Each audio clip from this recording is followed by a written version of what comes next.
Welcome to the Network Marketing Made Simple podcast. I am your host, Scott Aaron, and each and every week I'm going to come to you with short, simple, and powerful tactics of how you can grow your network marketing business, brand, bank account, and impact on those around you. And just remember, network marketing is not easy, but it can be made easy with simple steps to create the success that you truly deserve. So with that amazing introduction behind us, Fraser, welcome to today's episode. Hey, buddy. Yeah, really excited to be here. I really appreciate this, and so cool that you've created this platform to be able to impact the lives of so many people. So I'm blessed to be here. Thanks so much for having me.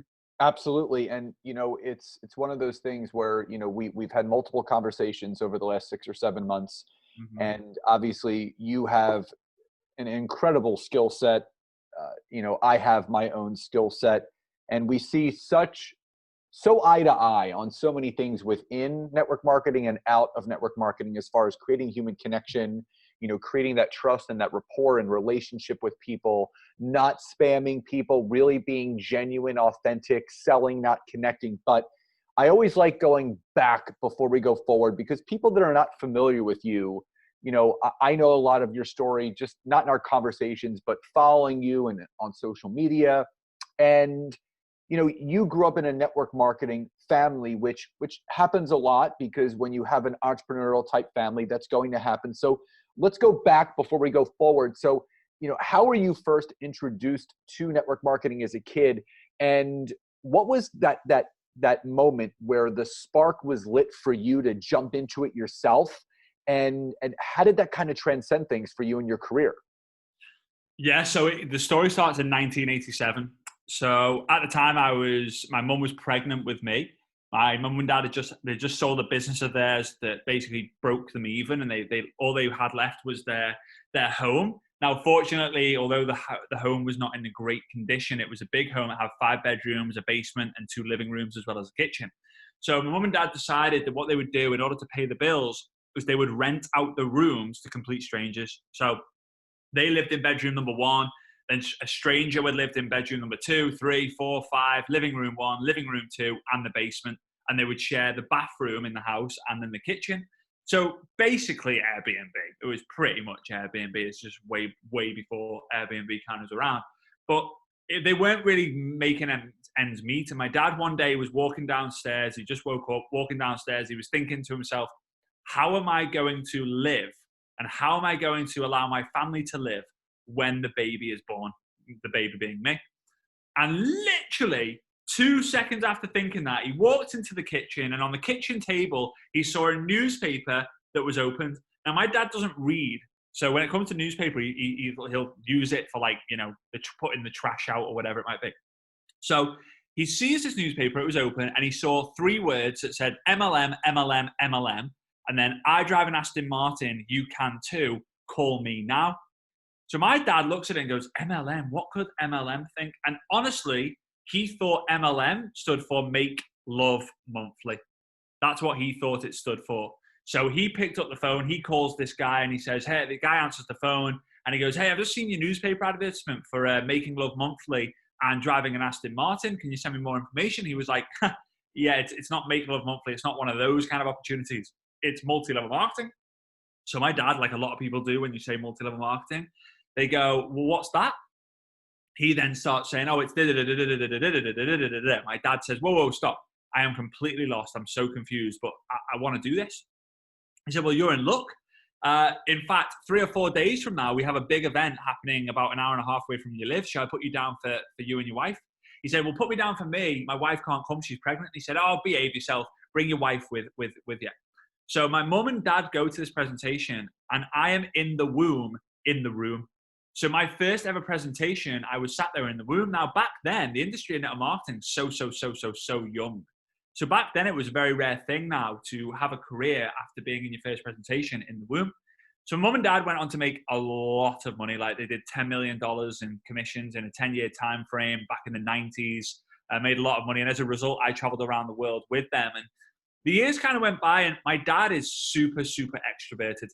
Like, he's the one who, when you're in the room, like when he would open the room, he would be the loudest person. He'd be the center of attention. He'd be the one leading the conversations. He'd be the one just doing everything. And I looked at that and thought, if he can do it, so can I. That couldn't be any further from the truth, right? I looked at him and was like, I'm never going to be like him. So I'm never going to do network marketing.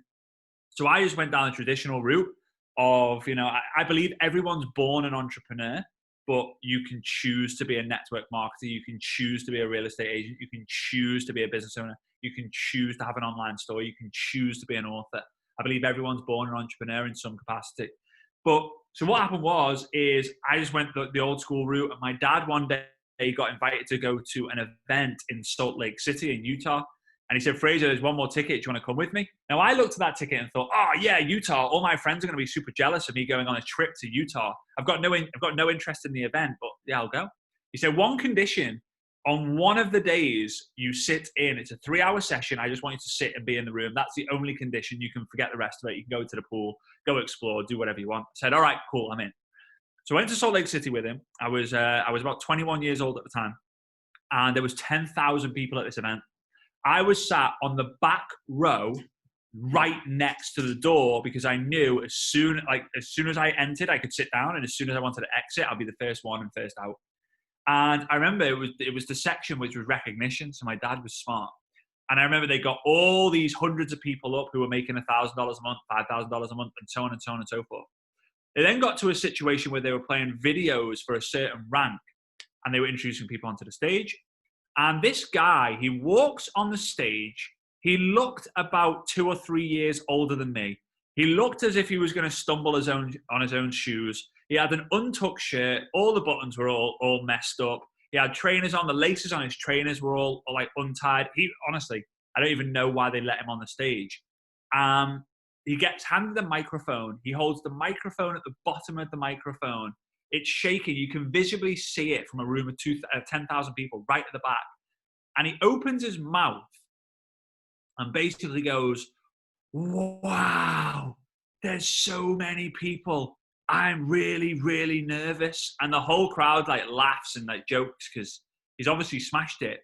And they turn over this massive check, and it had $1 million written on it. And he just earned $1 million bonus check. And at that moment, whilst I was sat in that room, I had that moment of, if he can do it, so can I. So I decided to get involved, got started in April 2010, kind of went all in on social media. I didn't want to build it the traditional route of writing a list and approaching family and friends. Although I did do that, I didn't have very good results. I actually failed miserably. And then I ended up building on social media. Like yourself, I have a framework of success, which is all based around building connections and growing your list every single day. I did that and did that and did that and did that. And 4 or 5 years later, I had a team of 300,000 customers all over the world, traveled the world, met the woman of my dreams, struggled along the way. But I've failed way more than I've succeeded. And that's the real true test of success, is being able to fail more than you succeed and not able to quit. So now, obviously, I'm out of the field. I resigned on the date that Donald Trump got elected, which is the 8th of November, 2016. And since the beginning of 2017 all the way till now, so just over 3 years now, I've been completely 100% generic. I don't earn a single penny from a network marketing business or commission. I just get paid by selling books, speaking on stages, selling courses, and just providing value. So yeah, that's the kind of story of how I've gone from where I started to where I am today. And it's exciting. It was only really 10 years ago that journey started. And I think it's Tony Robbins who says we underestimate what we can do. Sorry, we overestimate what we can do in a year, but we underestimate what we can do in 10 years. And I would never imagine that my life would be the way it is now if I'd have pictured it 10 years ago. Crazy. An amazing story. And I, I don't want to speak for you, but I'm sure those 10 years have gone by in the blink of an eye. People hear 10 years and like, oh my God, that sounds forever. But it goes by quicker than you can imagine when you're just on this journey of self-discovery and self-development and purposeful living. Would you not agree? Oh, 100%, mate. Like 100%. Like, it's just, I think the moment for me changed when I realized my mission story was going to be louder than my commission story.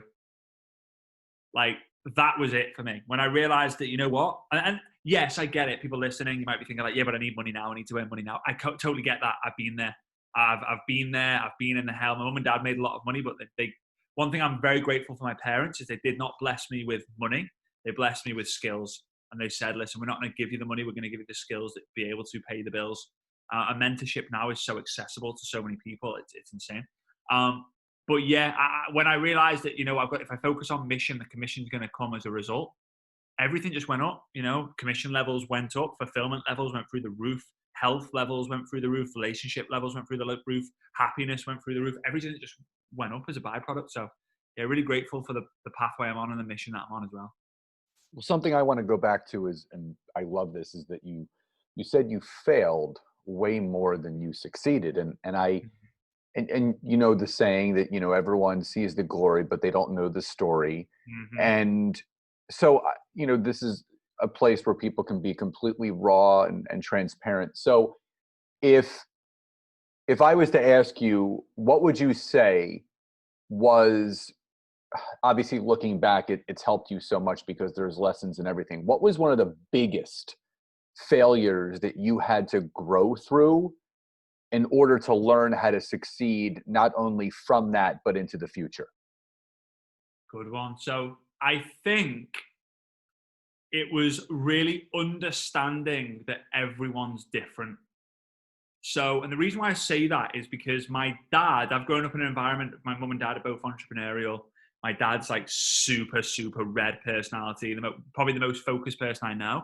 And even though my dad now has multiple sclerosis, yet he's still able to absolutely crush it in his network marketing business. The guy recruits 40 odd people every single month using WhatsApp, and he has no idea what he's doing online.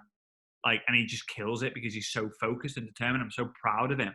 And the thing I learned from him, though, is he literally says the exact same message and talks to people the exact same way, no matter who you are.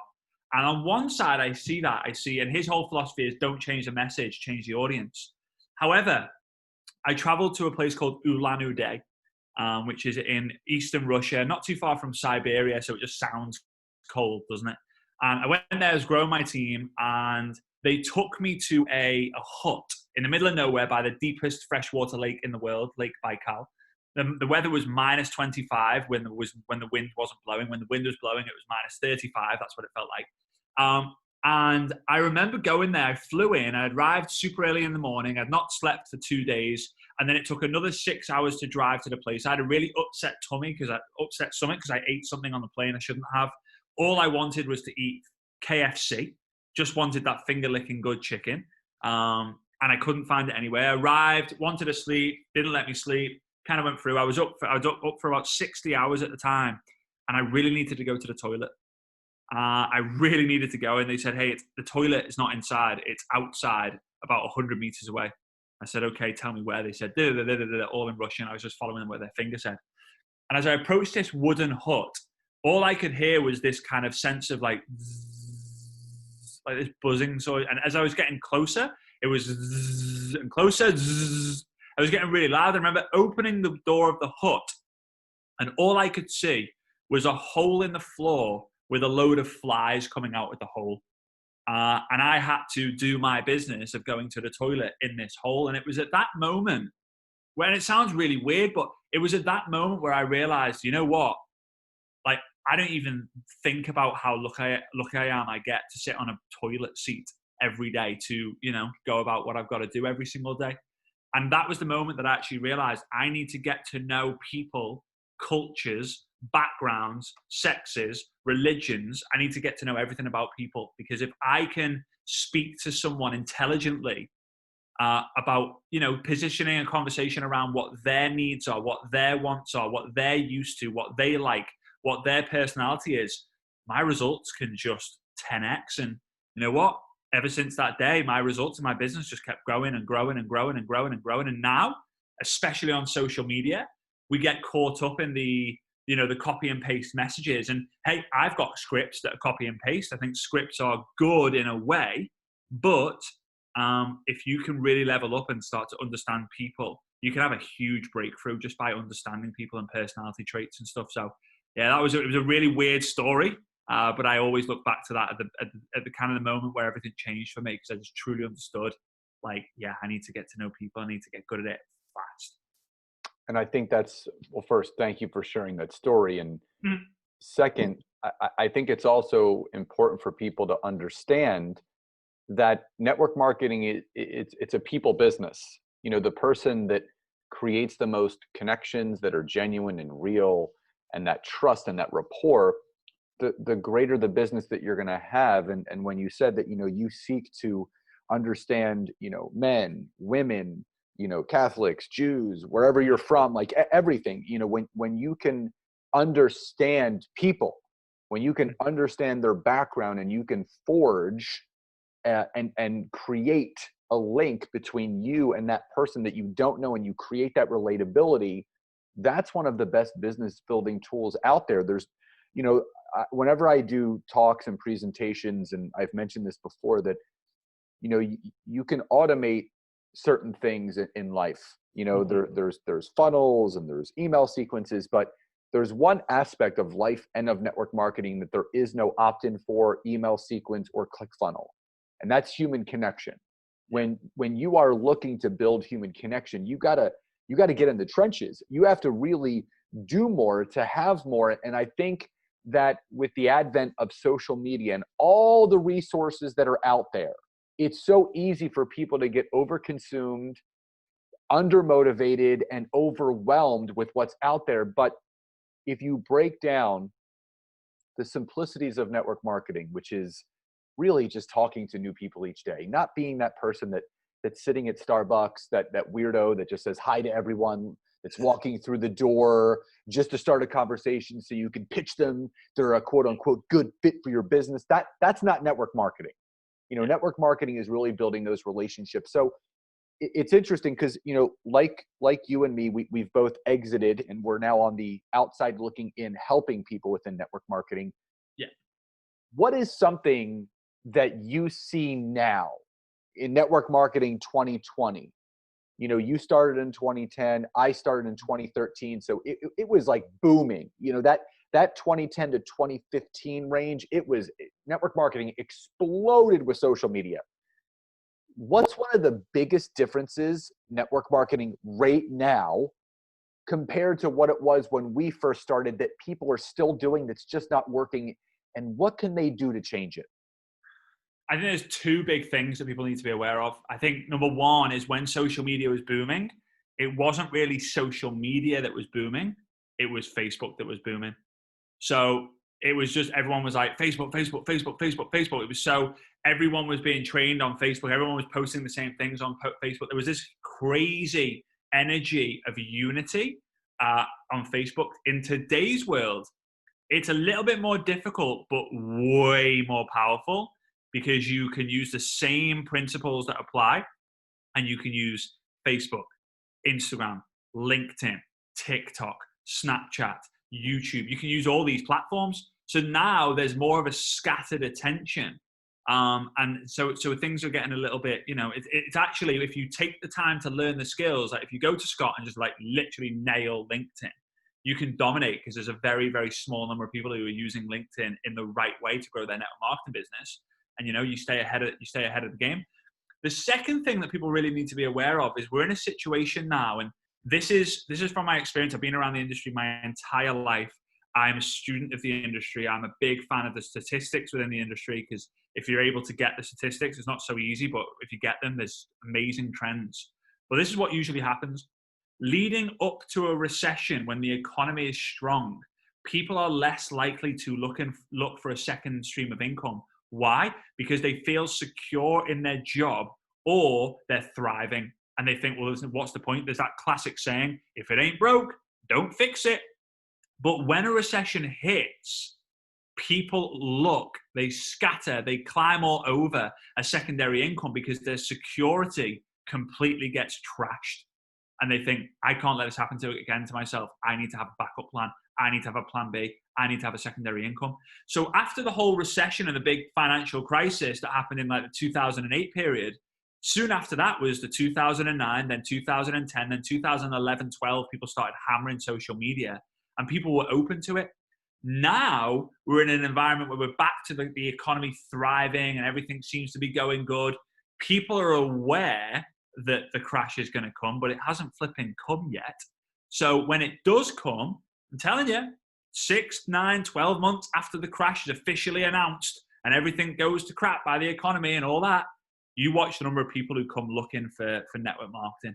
It will get very, very, very crazy again. And that's why, if you're listening to this, you have to learn the skills so that you're a pro before that time comes. Otherwise, you have to wait a whole other business cycle, an economy cycle, to really take advantage of it. So yeah, get starting to get prepared now. You know, when you fail to prepare, you prepare to fail. It's That's it.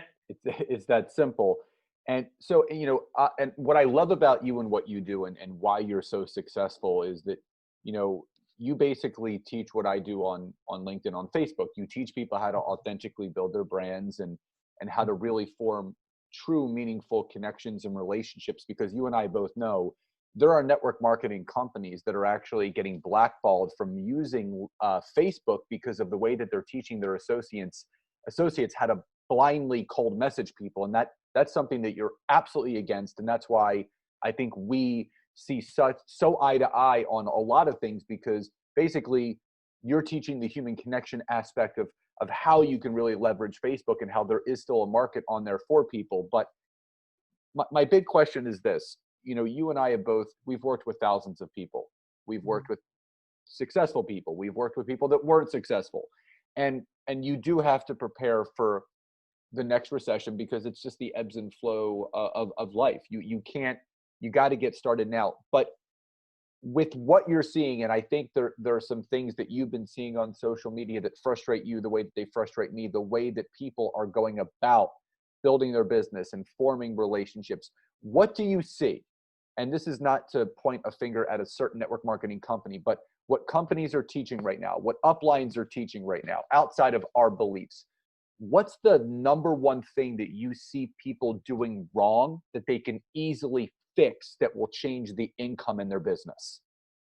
Yeah, it's crazy because I'm going to keep saying this, and I'll probably end up embarrassingly so having to say this for the rest of my time as a coach. And that's people spamming. And I believe spam is an acronym that stands for sending people annoying messages. Like, that's the breakdown for spam for me. And I think a lot of people think that, hey, all I've got to do is it's a numbers game, right? It's a numbers game. It's a numbers game. It's a numbers game. It's a number game. So all I've got to do is I've just got to get my link out to as many people.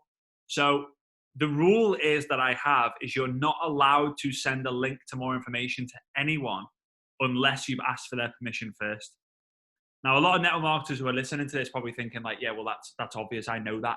You'd be surprised that how many people don't know that, because everyone's doing it and it's growing every single day. Even if all us coaches say, stop doing it, stop doing it, stop doing it, stop doing it, stop doing it. Posting links on your profile, stop doing it. Posting links without getting permission, stop doing it. I think that's the main one, to be honest with you. There are other ones, but I just think that one's the one that people need to stop, and they can change straight away by literally just saying something like, hey, Scott, I'm just curious, would you be open to checking out some information on a game-changing way to make money on social media? No worries if not, I just thought I would ask. Like, that's it. That's not spam. That's asking if you're open. That's asking if you're curious to know more. So yeah, that's my personal advice, and it's a simple change, but it's a powerful one when a lot of people make that change. Yeah, it's one of those things that the "Hey girl" message that people get sick and tired of Oh, seeing, man, or come on. people get, like, here's the big thing. What I now know, and this is, I did a Facebook Live a few months ago on this, is that I think right now the average network marketer highly, highly underestimates the intelligence of someone on social media that's not in network marketing, thinking that if I message this person with a network marketing type message, they're never going to know what it is. When in reality, every person on social media has probably seen or been personally prospected by at least 2 people within their warm market in the last 3 years. So Yeah. when you stop underestimating the average person that hasn't said yes yet, you'll start taking a much different approach than people are taking right now.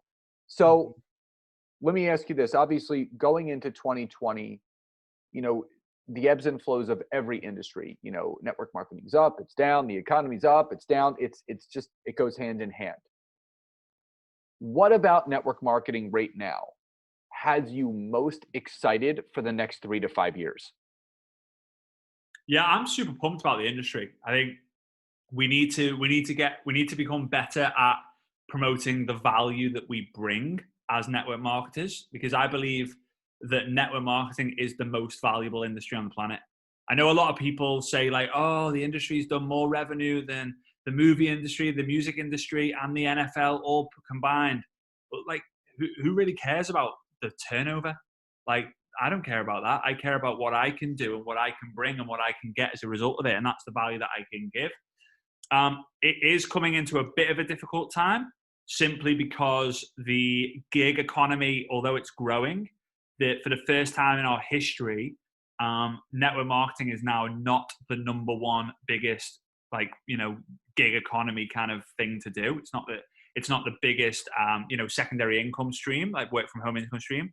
Selling things on Amazon is now bigger, which is, it's not a worrying thing because it means there'll be less attention on something that's second. There'll go more attention on something that's first. But I'm excited for the right people.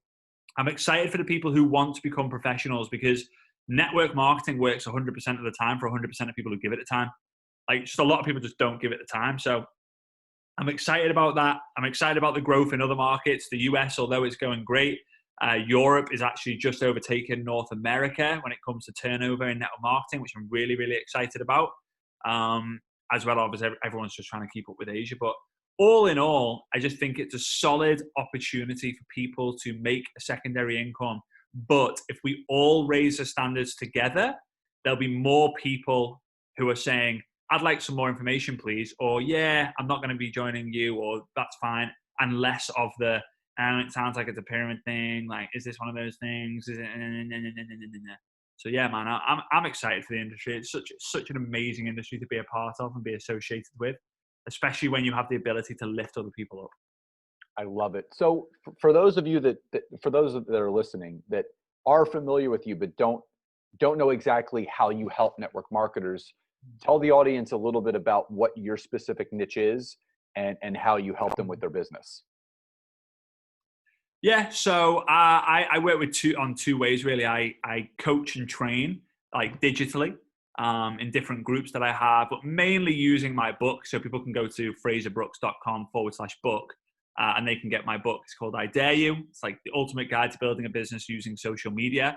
Kind of give my framework of what to do, 5 steps to do every single day. It's like a DMO. It's like a strategy, really.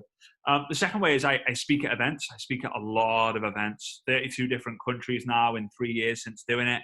And that's kind of what I really love doing, just because the impact is so big and so great. So I'm on a mission to raise the professionalism in network marketing done online, to unite the industry and to make it sexy again, because I want to get into a situation where people can shout, I'm a network marketer, in the middle of Walmart, and people come climbing over the aisles to say, what company, what company, what company, instead of emptying the supermarket because everyone's worried that you're going to try and pitch them on the latest, greatest, new best thing. Yeah, so that's how I help. And I just love helping people, man. I just love it.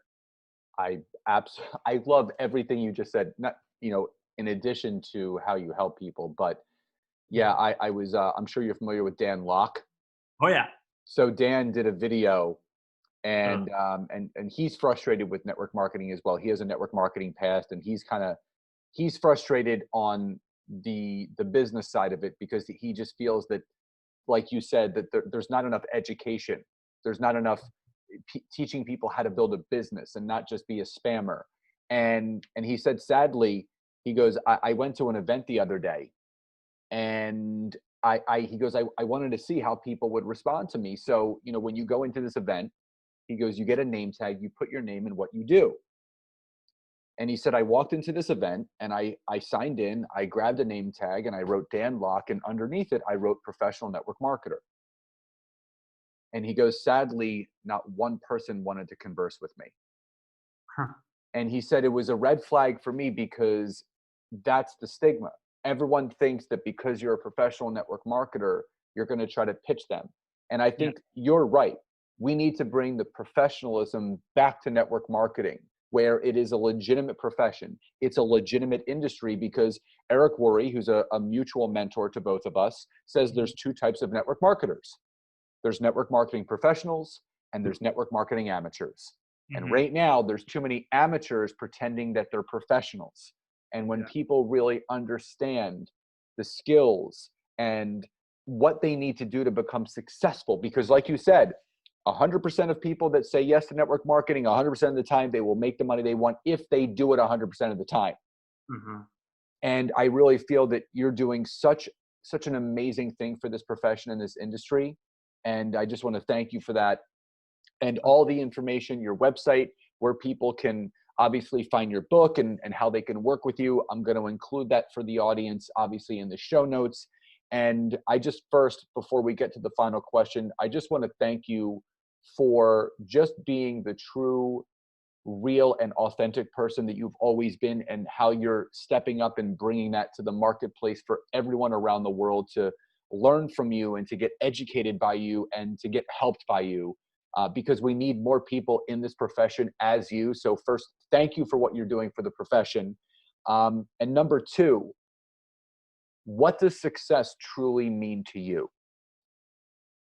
I appreciate that, man. It means a lot. So for me, success is actually a long-term thing for me. And it's something that I know I can't have achieved yet, because true legacy is success. I believe Jim Rohn is one of the most successful people on the planet, simply because people talk about him, whether he's in the room or not, simply because he's no longer on the planet. Look at all the people we talk about on a consistent basis who aren't in the room. That's the sign of success. But I think the ultimate one, I think a lot of people who have got kids and children will relate to this. And that's why I said at the beginning, because I don't have children, but I believe the true test of success is when your children come to you at whatever stage in your life and say, you know what, mom, you know what, dad, you're my hero and you're my biggest source of inspiration. I think that is the legacy they need to give. And I think network marketing is the way that you can give that legacy of showing your children that you're getting to work to do make something different of your life and the life of your family, instead of just watching Netflix and waiting for the life to go by.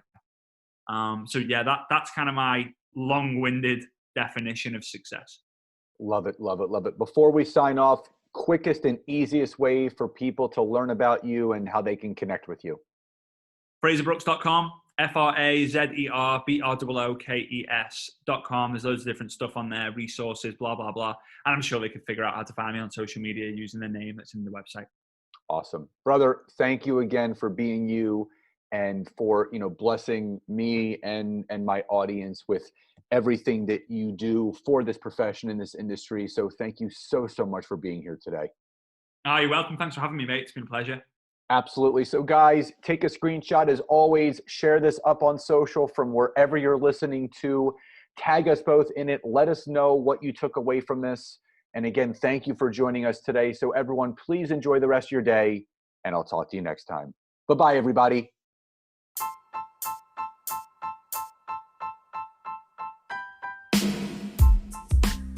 Thank you again so much for checking out this week's episode. And if you can, head over to iTunes, search for Network Marketing Made Simple, leave me a 5-star rating, basic review. I would be grateful for all of the support you guys can give me. And again, if you'd be interested in learning more how to utilize LinkedIn to grow your business, your brand, and your bank account, head over to my website, www.scottaaron.net. Fill out the form for your free 15-minute discovery call so I can learn more about you, your business, and how we can work together. And again, thank you guys so much. Grateful for you all, and I'll see you next time.